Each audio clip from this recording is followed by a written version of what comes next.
Olá, sejam muito bem-vindos a mais uma aula do nosso curso de Direito Constitucional. Hoje nós vamos falar especificamente desse sujeito aqui, Ferdinand Lassalle. Eu vou colocar essa aula como 1.1, porque na primeira aula nós falamos sobre os conceitos, de Constituição. E quando nós observamos quais que eram os conceitos mais famosos naquela primeira aula, nós falamos do conceito que é um conceito sociológico, que é atribuído a Lassalle. Então, como a aula introdutória dos conceitos foi a aula 1, nessa aula 1.1 vamos falar de Ferdinand Lassalle e, consequentemente, vamos falar também das conceituações política e jurídica nas visões de Carl Schmitt e de Hans Kelsen. Mas, por hoje, o foco é Lassalle. Eu trouxe aqui um pequeno dado biográfico do autor polonês e também um pouco da sua principal obra, o que é a Constituição. Então vamos lá. O Lassalle ele nasceu em Breslávia, na Polônia. Breslávia que também, na língua original, é conhecido como Wrocław. Essa cidadezinha que fica aqui, a sudoeste. Ela fica onde termina o rio Oder. O rio Oder que ele serve meio que de fronteira entre a Polônia e a Alemanha. Então ele nasceu no começo do século XIX e viveu por 39 anos, morrendo em 64. Aqui alguns dados dele. Essa aqui é uma foto do Ferdinand Lassalle. O Lassalle ele foi um teórico socialista, um político alemão e possuía ascendência judia. A gente tem que lembrar que naquela época o Estado alemão era composto de vários outros estados, Então, tanto que eram conhecidos como estados alemães, por isso que a gente fala um político alemão, muito embora hoje seja um território conhecido como Polônia, mas à época pertencia a esse conglomerado. Ele possuía uma personalidade turbulenta, essa é uma característica interessante de Ferdinand Lassalle. O pai, à época, desejava que ele fosse um comerciante de seda, Ele foi expulso da escola superior na cidade natal, lá em Breslávia, porque ele falsificou a assinatura num documento acadêmico. Ele chegou a ser preso na época da Primavera dos Povos, que ocorreram vários discursos contra o Estado prussiano, E ele fez um desses discursos e acabou sendo preso por isso. Ele formou-se em comércio e em filosofia e fez o doutorado, quando ele mudou-se para Paris. À época ele teve contato com as ideias socialistas do Hegel, do Friedrich Hegel. E apesar de não ser advogado, esse é um ponto biográfico interessante. Ele defendeu a condessa de Herzfeld, num caso que ela queria se divorciar do marido. A vitória, nesse caso, garantiu a ele uma pensão anual que deixou ele financeiramente muito bem. E aí ele teve espaço para poder desenvolver tranquilamente suas ideias. Ele teve contato com Karl Marx, com Engels, após a Revolução de 49. Ele possuía um espírito nacionalista, em oposição ao internacionalismo marxista, essa é uma diferença importante. E ele faleceu, isso é interessante, ele era apaixonado por uma mulher e o pai, no caso que seria o sogro dele, era contra esse namoro e fez com que ela arrumasse casamento com outro. E quando o Lassalle descobriu, isso ele era bem novo, Ele morreu aos 39 anos. E quando o Lassalle descobriu, ele foi lá e teve um duelo com o que seria o sogro dele. E ele foi ferido no abdômen e acabou falecendo por conta disso de forma muito precoce. As principais obras de Ferdinand Lassalle, a gente pode salientar aqui a de filosofia, Heracleitus des Dunklen von Ephesus, que é a filosofia de Heráclito, conhecido como o Escuro de Éfeso. É uma obra em que ele assume um gosto pela filosofia. E a principal é Überverfassungswesen, que é sobre a questão da Constituição. Über em alemão é sobre, né? Verfassung é Constituição, e esse complemento Wesen quer dizer questão, algo ligado à Constituição. Essa obra de 1862. É interessante que há duas vertentes dessa obra no Brasil que têm um teor praticamente o mesmo. Na primeira aula eu até cometi uma impropriedade, que eu falei delas como se fossem livros à parte. Não são. Que é o que é a Constituição e a essência da Constituição. Esses dois livros eles são o mesmo, eles são esse livro aqui. A diferença é que, dependendo da editora, dependendo da tradução, tem tradução que é feita do original em alemão, tem tradução que é feita da tradução em inglês. Então chegou aqui para o Brasil esses dois livros, mas basicamente se você quiser ter contato com a obra do autor, você pode escolher qualquer um desses, e o ideal é que seja um com a tradução do alemão. Mas se tiver uma leitura correta e cuidadosa, dá para passar tranquilamente por qualquer um dos dois. Então não são dois livros, eles são na verdade compilações diferentes. Tanto que se você for comprar o livro A Essência da Constituição, que é esse aqui, ele normalmente tem uma parte introdutória que fala o porquê da escolha desse nome, dizendo que faz mais jus ao nome original. Então, basicamente, nós vamos falar desse livro, né? Tanto se faz o que é a Constituição, a essência da Constituição.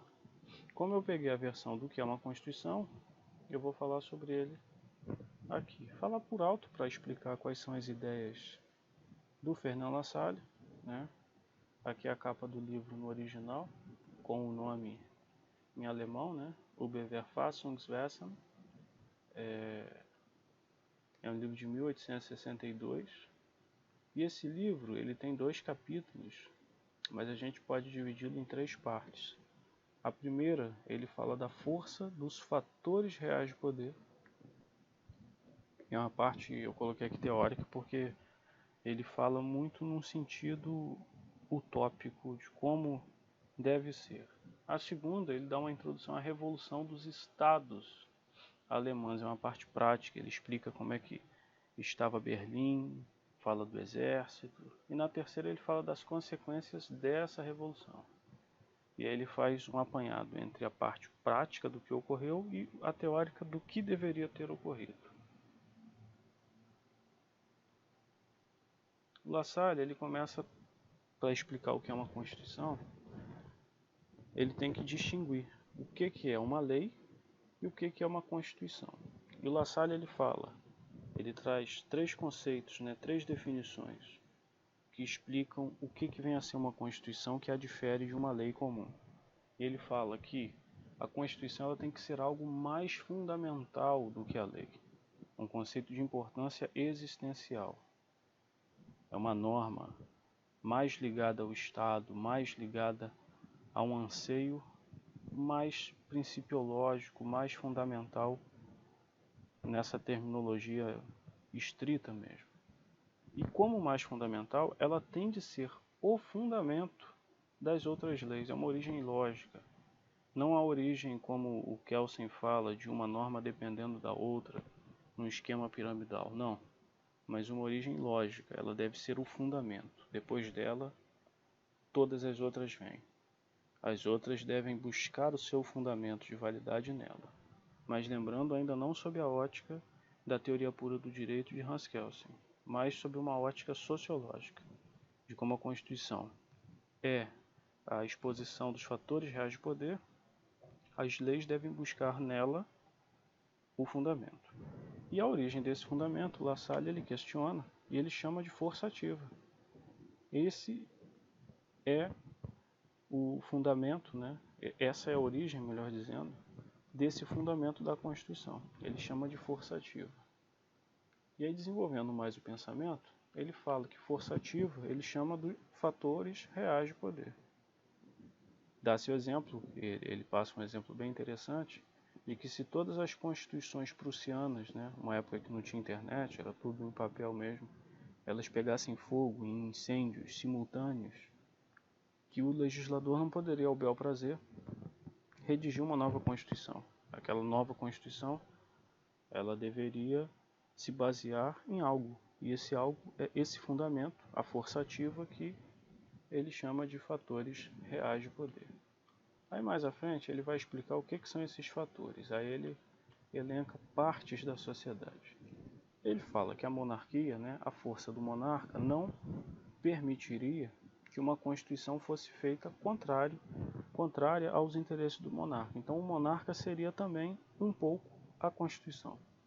Aí ele fala da aristocracia, que a aristocracia usaria o prestígio, né, com base na influência que tem, para o aparelhamento da força do Estado a seu favor. Então a aristocracia também seria, em parte, constituição.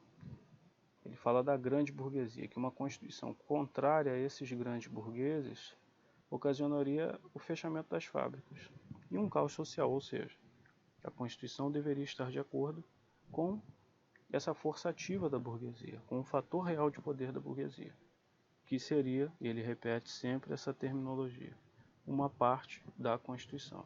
E ele cita os banqueiros, né? Ele fala, como o país depende deles para dívida pública, por exemplo, porque é um costume bem comum e já antigo dos estados venderem títulos da dívida pública para fazer dinheiro. E eles fazem isso muito com os banqueiros, né? É natural. Então os banqueiros, eles teriam de ter a sua força ativa, né, respeitada, então seriam também, sob certo aspecto, parte da Constituição. E o que ele cita um pouquinho diferente, ele fala da pequena burguesia e da classe operária. Ele até salienta que seria possível retirar alguns direitos, mas não de forma extrema, porque principalmente se fossem direitos ligados às liberdades individuais, levaria a uma revolução e, consequentemente, ao caos social. Então a pequena burguesia e a classe operária também seriam, em parte, Constituição. E aí um pouquinho à frente no livro dele, ele faz a distinção do que vem a ser o poder organizado e o poder inorgânico. O poder organizado, ele fala que tem o exército, ainda que seja em menor número, dependendo da situação, ele tem poder sobre a população, porque é um poder organizado. E já o povo, ele possui o poder inorgânico. É um poder que na teoria é imenso, mas como não é organizado, não consegue fazer frente às vontades do exército, por exemplo. O exército continua sendo usado como um mecanismo de opressão social na visão de La Salle. O exército continua, então, fazendo valer a vontade do rei, porque ele é um poder organizado. E ele traz até uma conceituação interessante, que ele fala dessa curiosidade, porque o exército tem poder sobre o povo, mas é o povo que provê o dinheiro para a compra de armas. E também ele fala, que eu não coloquei, mas ele fala que vem do povo, os cientistas, a força civil para a criação de políticas, de ciências para serem usadas em guerra, para a criação de novas armas, de novas estratégias. E ele cita a passagem de Virgílio, né? Tu, o povo, fabrica-os e paga-os, mas não são para ti. Então ele faz questão de salientar isso. E ele traz um dado interessante sobre o aumento populacional. Aqui nós temos de um lado o exército e o povo. E é Berlim. Em 1657, né, no século XVII, no meio ali, eram 30 mil homens do exército e 20 mil no povo. Um número extremamente à frente, né? Já no começo do século XIX, já tinha mais cidadãos do que exército, né? E ali para o meio do século XIX, um número extremamente alto. Então o La Salle ele salienta como que o povo é maior que o exército. Então o povo, se fosse organizado, ele conseguiria fazer a sua vontade e não ser oprimido. E é interessante notar que quando o La Salle fala de opressão, não é opressão no sentido marxista, não. Não é no Estado como uma ferramenta opressora, não. O La Salle ele não traz uma crítica ao Estado propriamente dito. Ele traz uma crítica de como o povo não se utiliza das ferramentas necessárias para fazer valer a sua vontade. Isso dentro da organização estatal. Tanto que ele fala da utilização do exército pelo povo. E até no ponto aqui à frente, que ele traça, né, como conclusão, ele fala da revolução, e eu acabei não colocando aqui no slide, mas ele fala que a revolução ela não surtiu um efeito muito bacana, porque a Assembleia Constituinte à época, ela queria modificar o exército. Eu vou colocar essa informação aqui, por conta da revolução. Ele comenta que surgiu uma Assembleia Constituinte, que depois viria a ser dissolvida, e essa Assembleia Constituinte ela queria modificar o exército. Mas o povo e a burguesia, eles clamavam por uma nova Constituição. E o La Salle até salienta que não basta uma nova Constituição, porque se ela não corresponder à vontade, no caso da força ativa, dos fatores reais de poder, ela é uma mera folha de papel. Então ele salienta que, muito embora uma nova Constituição seja importante, ela não pode ser feita de qualquer jeito. Tanto que ele chega às conclusões de que a Constituição escrita ela só continuará boa enquanto corresponder à Constituição real. E ele fala inclusive da quantidade de alterações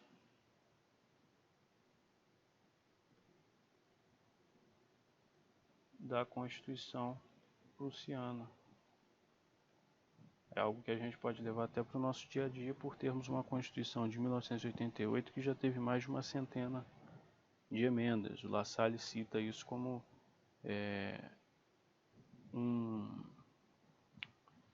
um exemplo, né, de como uma Constituição ela não está inspirada nos fatores reais de poder, já que ela precisa de muita modificação. Ele cita a nação como parte invencível, se organizada, claro, o que na verdade, como ele tratou, né, o povo, infelizmente, ele tem um poder, mas esse poder é inorgânico. E fala que os problemas constitucionais não são de direito, eles são de poder. A lei tem que se basear nos fatores reais de poder e não meramente numa folha de papel. A lei tem que refletir esses fatores reais de poder para que a Constituição seja legítima.